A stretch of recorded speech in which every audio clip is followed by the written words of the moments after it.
This is Greg Shelton with Historic Living, Modern World. Today is a very exciting day because we're going to be making fresh homemade pasta. It doesn't get easier than this, trust me. 3 farm fresh eggs, 2 cups of standard regular all-purpose flour. A lot of people will use semolina flour or different types of 00 flour. This is very simple. We're going very basic with our flour. Then we're going to go with a simple 1/4 of a teaspoon of regular salt. And then lastly, we're going to go with a 1/2 tablespoon of extra virgin olive oil. That is the ingredients for our basic pasta. I always recommend sifting everything out because that's going to remove your lumps. And again, a pasta should be very smooth and silky. You want to start creating a well there. Okay. Next, we're going to add our salt. And then we're going to add our olive oil. Then we're going to be adding 3 large eggs. Isn't that beautiful? Look at the yellow. Beautiful fresh eggs. So you have your beautiful well, you have your eggs, your olive oil and salt in your mixture. And you're going to pierce the yolks and you're going to start a slow stir. And really the goal here is to start whipping the eggs a little bit to start the breakdown process. It's going to kind of incorporate slowly with the flour. You can kind of see that motion. And this really will be a hand-to-hand combat here with your pasta dough. Once you get this together and you get all the dry ingredients up, you will be kneading this usually between 8 to 10 minutes.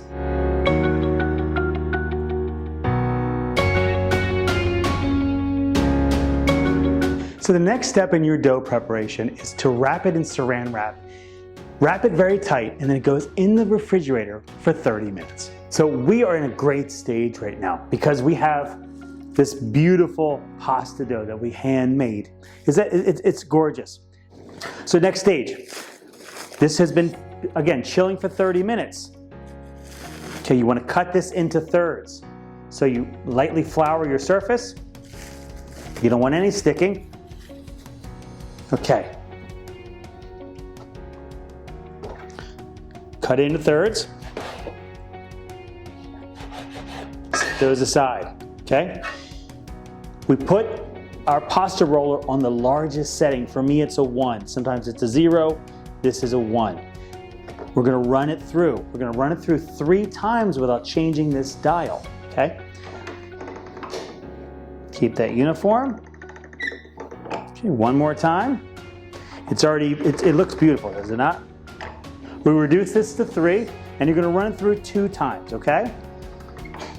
Gosh, it's such beautiful dough. Okay, so we have our final thickness. It's going to be 6. We're making fettuccine here, which again is a little bit thicker width noodles.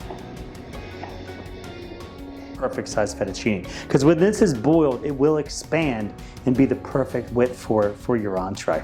So this is the best part of this because this is a bolt-on that does the cutting for you. And you don't always have this. Again, this is a luxury. Thanks again, Mom. This is a luxury for me because it already cuts into the smaller strands, of course, and then it does the cutting for you for the fettuccine, which I love, and it does a great job. This snaps right on. So you're taking your pasta, very gingerly, okay? You want to make sure you're grabbing the pasta as it comes through, and man, is it absolutely beautiful. You don't want to pull. You just want it to rest on your hands. And I'm telling you, that is a beautiful set of fettuccine. It's already pre-cut. It looks amazing. A lot of times what you'll do, and I'll hold this off, look how beautiful that is. Beautiful strands of fettuccine, perfectly cut, perfectly floured, and ready to rest, and then ultimately boiled in salt water, and then ready for your physical entree. Next is to prepare for our sauce, and what the meatiness of our sauce is going to be really chicken and great farm fresh vegetables. So we have crimini mushrooms, a couple cloves of garlic, a farm fresh zucchini, and then again, nothing's better than a beautiful beefsteak tomato. So let's get those cut up. Okay, so we're going to cut up our crimini mushrooms.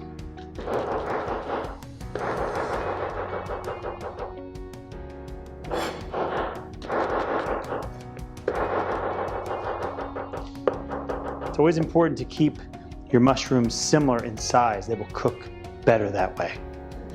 These are gonna be cut into thick, almost matchsticks.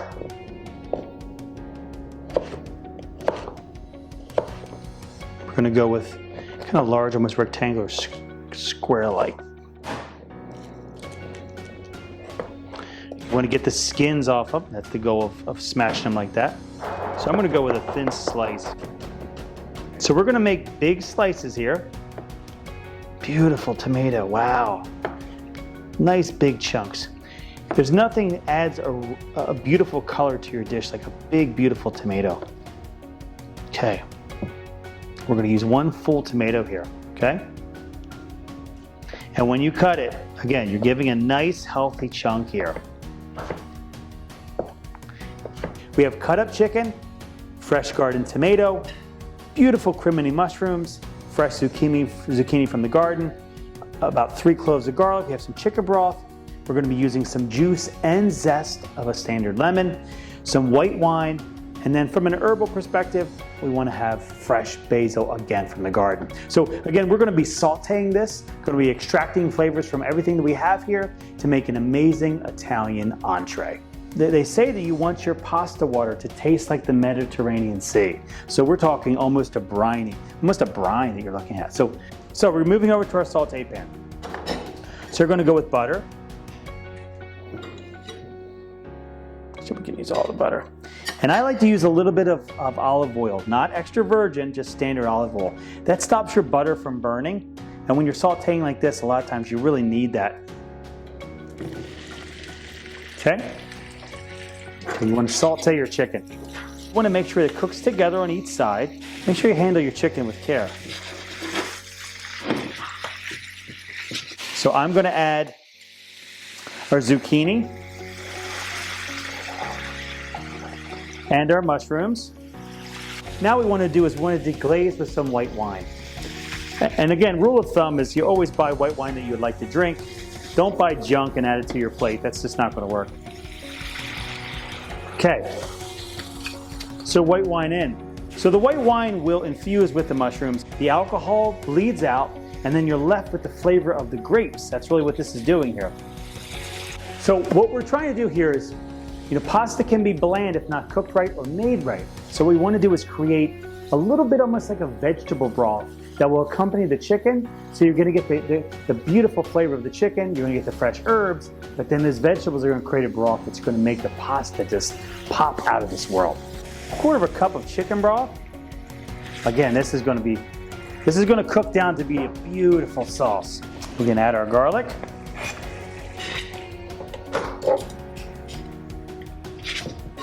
Wine's cooked out. Chicken broth will again create a beautiful light sauce that's going to really make this thing pop and be beautiful. And this is the part that I think from Italian cooking perspective, they always use lemon whenever they can. So you want probably the juice of about 1/4 of a lemon. Let the juice go through your hands and you catch all the seeds. Light zest. Add your tomatoes. We have fresh basil from the garden. Basil in. Our sauce is almost complete. So you want to add your pasta. And again, this is fresh pasta. So it's only going to be cooking about 2 minutes.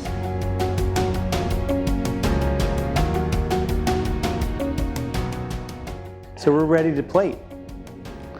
Broth and some vegetables at the top. Oh, I can smell the garlic and the basil. It's just amazing. Wow. Chicken.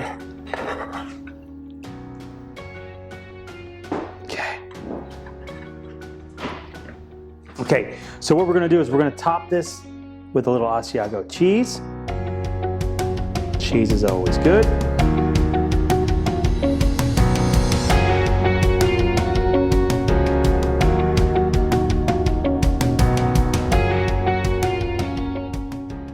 And then we're going to go with a little lemon zest for some punch.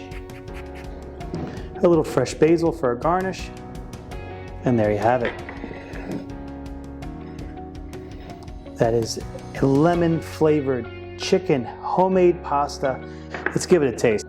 So beautiful. Oh wow, the lemon brings it out, the white wine's beautiful. The pasta is perfect.